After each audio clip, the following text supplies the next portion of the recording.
Hello and welcome to Taiwan Talks. I'm Inka Vat.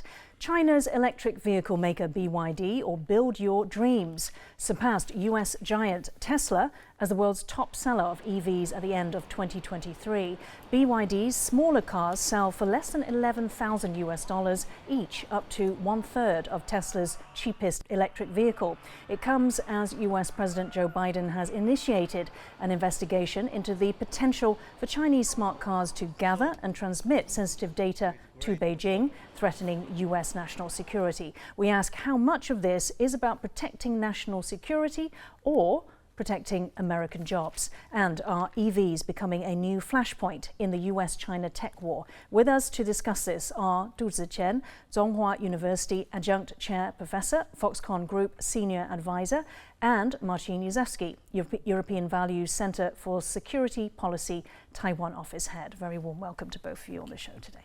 The latest statistics show that in the fourth quarter of last year, BYD sold 526,000 electric vehicles, surpassing Tesla's 484,000 delivered globally. However, looking at the full year performance of 2023, Tesla held a 19.9% share of the market, followed closely by BYD with 17.1%. When we look at EV makers as a whole, 4 of the top 10 are Chinese manufacturers, and their share is around 30% of the global market. Marcin, let me come to you first. How concerned should Tesla be? I think the Chinese companies have great potential to really get ahead of the curve and become global leaders in production of electric vehicles. Tesla is one of the signs that the collective West is seeking to transition to greener technologies in many areas of life, including our transportation. But in China, there is an additional ideological push that is really elevating the profile of major companies such as BYD. Already in 2014, in his rhetoric about the great rejuvenation of the Chinese nation, Xi Jinping stated explicitly that it's his ambition for China to become an automotive power. And that's why Chinese EV companies are a part of an ecosystem that is supported very strongly by China's strong state institutions that are trying to make the automobile dream happen in China. So yes, Tesla has a strong competition in those Chinese companies. Absolutely. Professor, key to an electric vehicle is the battery that runs it, and the world leader in EV batteries is China, thanks to Beijing's mining and processing of rare earth and critical minerals such as cobalt in the Democratic Republic of Congo or lithium in Zimbabwe. Now, China's share of the battery market is 60%. That investment began decades ago. So, Professor, could you tell us how dependent would you say the US is on China's batteries, the supply chains and all the associated minerals and components? I think everybody knows the battery is so important because there are 3 major reasons. Number one, of course, the efficiency of the battery cars is better than the traditional cars. It goes faster and the speed goes very quick. That's number one. Number two, of course, there are some environmental reasons. We can do less emissions of the we have a clear airs, rather than the traditional car. Number 3 is the independency of the oils. So for most of country, they will no longer rely on the import oil if they are promoting their electric cars. So this is the reason why every country wants to use electric cars to replace the traditional car. If China is the leader with 60% Yes. Share of that market, then the US, if it wants to compete in EVs, it becomes very reliant on China to make these cars. Yes, well, that enlisted at this point. But the U.S. government, they are initiate many of the incentive programs to encourage their college and the academic research institute to do some new new technologies regarding the new batteries. So it is correct at this point. United States still very much rely on the supply of batteries from China. But it's obviously something that they're trying desperately to change. So it's not just Tesla and other automakers that are concerned about China dominating the EV and auto market. Let's see what US President Joe Biden said recently. He said China aims to lead the automotive market's future, even using unfair methods. Their policies could inundate our market, threatening our national security. I won't allow this under my administration. Former US President Donald Trump said, and you're going to sell the cars to us now. We're going to put a 100% tariff on every single car that comes across the line, and you're not going to be able to sell those cars if I get elected. Now, if I don't get elected, it's going to be a bloodbath for the whole. That's going to be the least of it. It's going to be a bloodbath for the country. Marcin, so does China seek to dominate the market, as Biden said? What unfair tactics is Biden referring to? Is it what you talk about, basically a state-backed ambition? You can call it a global ambition, throwing everything behind it. Can you give us some details of what those tactics are? Definitely. I believe that the core component of what Biden is referring to as unfair tactics are state subsidies. There is an allegation by both the United States as well as the European Union that China is effectively undermining the liberal trade order, that China is undermining the general agreement on tariffs and trade by putting in place protectionist measures that elevate the status of its electric vehicle industry. To what extent are these tariffs? How large are they? This is the subject to an investigation being carried out by the European Commission right now, and other entities are considering launching similar investigations as well. For example, the UK trade watchdog as well. So also given the number of stakeholders on the Chinese side, including the central government as well as provincial government, the comprehensive picture is something that we have yet to figure out. But I think that it's also important for us to ask a simple question of why China seeks to dominate the electric vehicle market. And I think that it is a part of this global geopolitical ambition, because electric vehicles are not just about transportation. They are mobility platforms that collect tremendous amounts of data. So domination of the market is not just about domination of transportation. It puts China as a leader in connectivity understood much more broadly. And then there we're touching on the national security side of things, which we will go into in a bit more detail, but it's a good point. Professor Tu, Trump used the term bloodbath. Obviously, he's very good at being emotive, drawing a reaction. Now, both the men's comments were made on the campaign trail. Obviously, there's an American election coming up in November. Tell me about some of the concerns in America that both are responding to. I think it's still like a political statements. We all know Trump is very much, to promote his image as a protectors of Americans' interests, as well as the workers and the enterprise.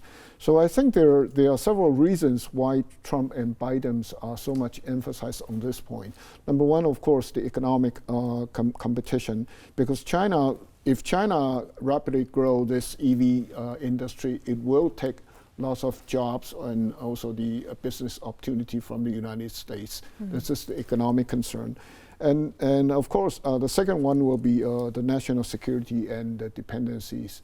And Joe Biden says, well, the Chinese EVs, driving on United States roads looks like they're taking all the information, back to Beijing. And but what about Tesla running in China? Well, I think they can also do the same things. So in the later stage, information probably will be more transparent to each others. So this is it is a concern, but you should compare this to some of the environmental factors. So this is a trade-off in between public benefits and the environmental issues and the national security. So this is a trade-off. So not only to the economic fears, the national security fears, but also essentially the anti-China feeling. Yes, and that's a very good statement for the elections. Okay.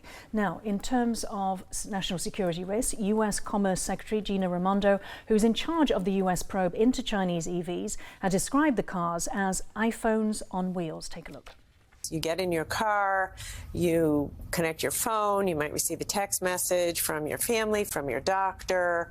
The car knows your location, it knows your patterns, everywhere you're going, your routes. It's a huge amount of information, collects some biometric information.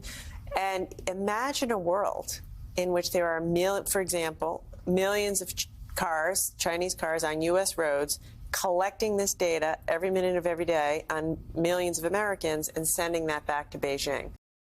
So let's talk about those potential national security issues.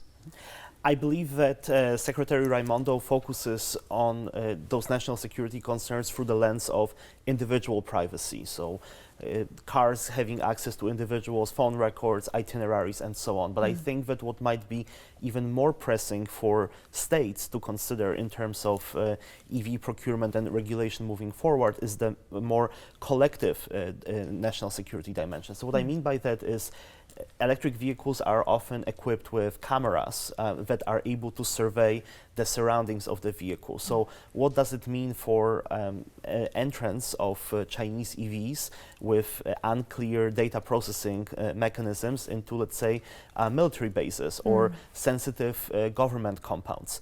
As a matter of fact, China is considering this in terms of providing access to Tesla vehicles. So during recent sports competitions in China, Tesla vehicles were banned from entering many parts of Chinese cities because there were concerns about how the data obtained by Tesla vehicles would be processed. And I think that we should be asking this question more extensively in the United States and in Europe. And I think that the US is much ahead of the curve, at least in comparison to European counterparts, in considering those national security implications of proliferation of electric vehicles. I also have something to say on this. We say the connected vehicles. Actually, that was not invented by Chinese. Well, in information technology, you always say people is using the IoT, Internet of Things, to connect car and car together. So that could make the cars much safer in the future, and also it could probably provide more convenience to people for the moving vehicle. And this is also aiming toward the auto-driving vehicles in the futures. So this concept were not invented by Chinese. In fact, Google and Tesla are using the same concept for develop their future cars. Yeah.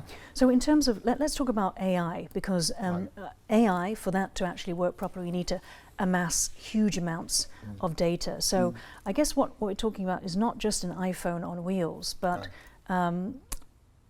intelligence gathering, gathering data about, as you mentioned, Marcin, the millions of individuals, which becomes en masse about a population, about a nation. Well, at this point, before the Chinese car not so popular in the United States, the U.S. government should probably try to design some of the guidelines or regulatories for all the, not only from China, but for all the EVs, who taking pictures from surrounding environment to be well regulated. Otherwise, there's really have some, not just national security, but also the personal privacy issues as well. Okay. Now, Marcin, you mentioned the European market. It's in a different position, isn't it, to the US, where there is a blanket 25% tariff, which is from the Trump era, on all Chinese cars. This is EV cars, apologies, and this has kept out, I think, most of them. Different situation in Europe.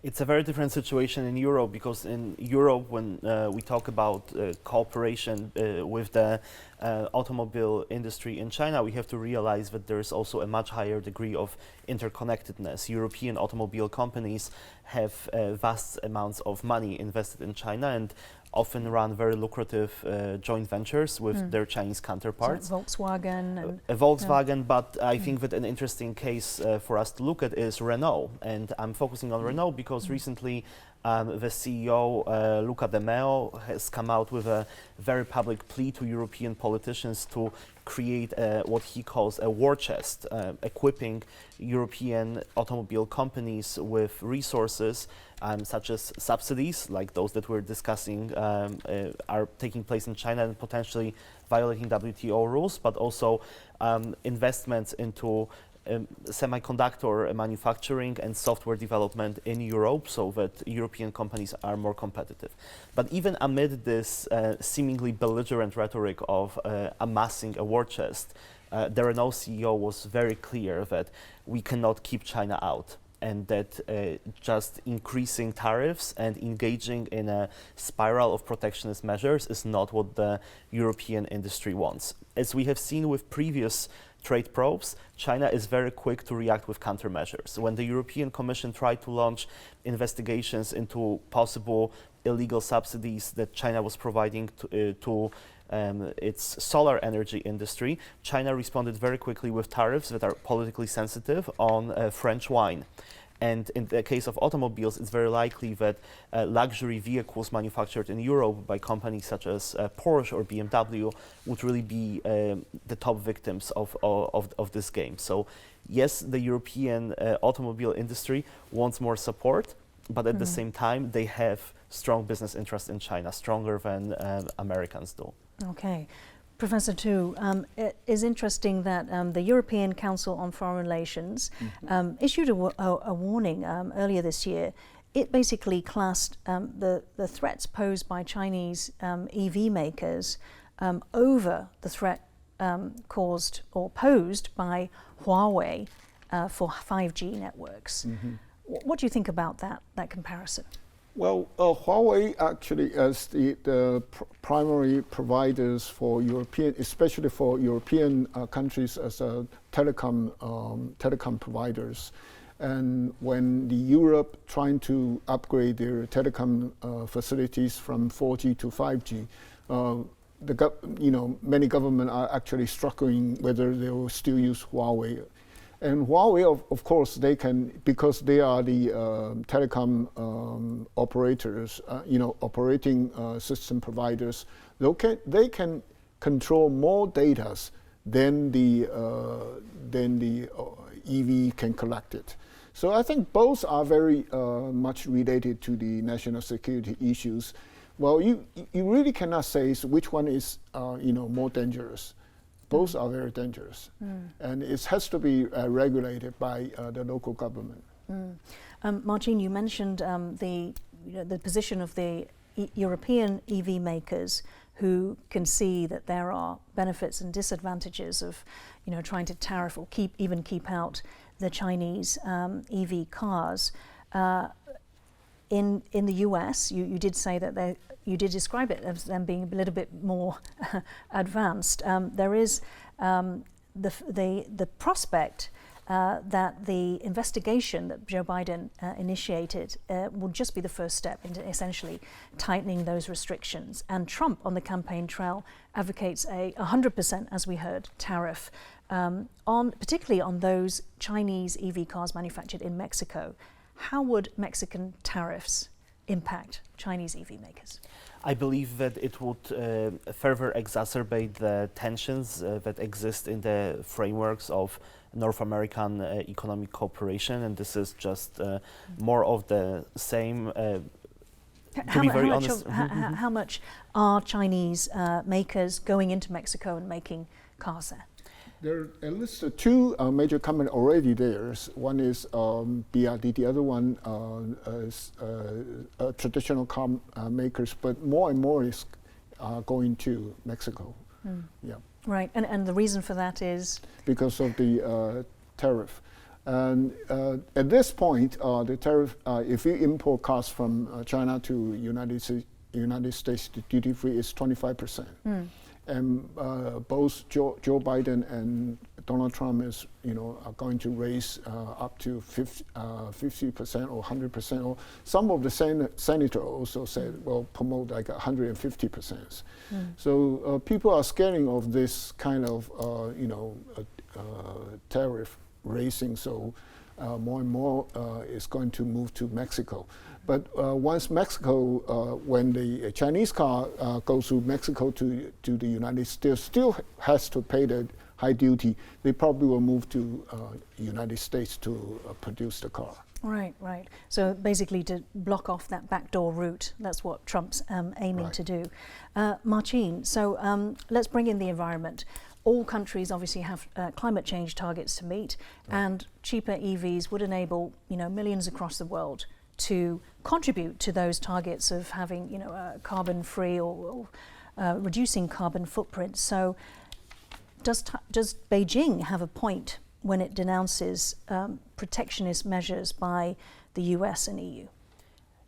On a superficial level, we might think that Beijing has a point because we want to transition to electromobility to cut down greenhouse gas emissions. But I think that it's a matter of which part of the supply chain we look at. We shouldn't be looking only at the final product, which is the finished electric vehicle. We should be looking at full supply chains. And we have already mentioned earlier on the show that China is trying to increase its footprint in production, in mining and then processing of critical raw materials. And environmental due diligence is often lacking in the countries of the global south where these operations are driven by the Chinese capital. So in terms of a whole supply chain approach to sustainability and especially environmental sustainability, China might not be at the head start of the race. And this is a very important issue being debated within the European Union right now. The European Council just gave a go-ahead to the so-called CSDDD, the Corporate Sustainability Due Diligence Directive. We still need to wait for the vote from the European Parliament, but this is a piece of legislation that would require companies that operate in the European Union to do precisely what I just described, look at sustainability down the whole supply chain, and in that sense, Chinese companies are not doing a lot of due diligence across the whole supply chain. And I think it's not just in terms of sustainability, in terms of the environment, in terms of clean environment, but also human rights.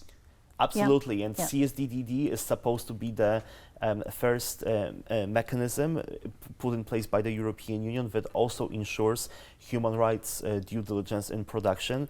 Several reports have pointed out that the automotive industry is particularly entangled in human rights violations happening in East Turkestan. That's because that region, currently governed by China, has very large deposits of aluminum, which is critical for production of vehicles. So absolutely, the human rights dimension of corporate due diligence is also something that is increasingly important for the European Union. And also on the African continent too. Professor, putting aside the supply chain issues, focusing now on the concept that Biden and Trump tried to protect against Chinese EVs flooding their market, to protect their automakers. How would you say that this is different to the 1970s when South Korea, Japanese makers were coming out and going into the American market? Well, I think the same, about the same. I still remember about 30 years ago when Reagan was the president, and he was trying to ban the made in Japan cars goes to the United States. So he forced Japanese to move their car manufacturing to United States, and also forced the appreciation of Japanese yen. So that really broke Japan economy for 30 years. And this story may repeat again to China, but China is it's a tougher countries. They may also do some counter actions. if you ban our cars, our EVs, we probably can stop, or we raise the duties for your your traditional cars, or even your processor or your memory chips and everything, and the agriculture foods. So it will become a big world trade battles, in this case. But do you think that the national security issues make it different this time around, because the EV cars, as we talked about, them being connected, networked, information gathering? As I said, since the smart cars or IoT cars is critical for the self-driving cars in the future. So every car will have a sensor and also collect the information from other cars. And we cannot stop this. So the best way to do is to regulate by laws. Okay, some information you can collect, and where should you send this information to? You probably can send this information to other cars, but you cannot send it to the national security sectors. So this has to be regulated by the law. Okay, Marcin, very final question. How is this part of the bigger U.S.-China tech war, even great power competition?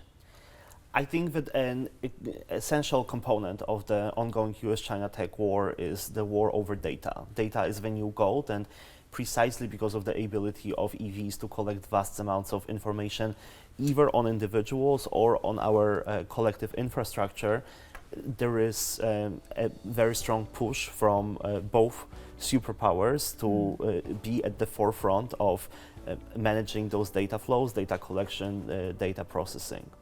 Okay, we're going to have to wrap it up there. Thank you so much, Professor Tu and Marcin, for joining the show today. If you liked our show, please search for us on YouTube, give us a thumbs up and hit subscribe to our channel. Thank you for watching our show today. Stay safe and see you next time. We bring you stories from Taiwan. Every day of the week.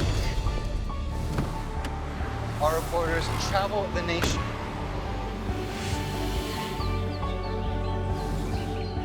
Exploring the issues that matter to you. News from here in Taiwan and around the world. What's up, Taiwan? On Taiwan Plus.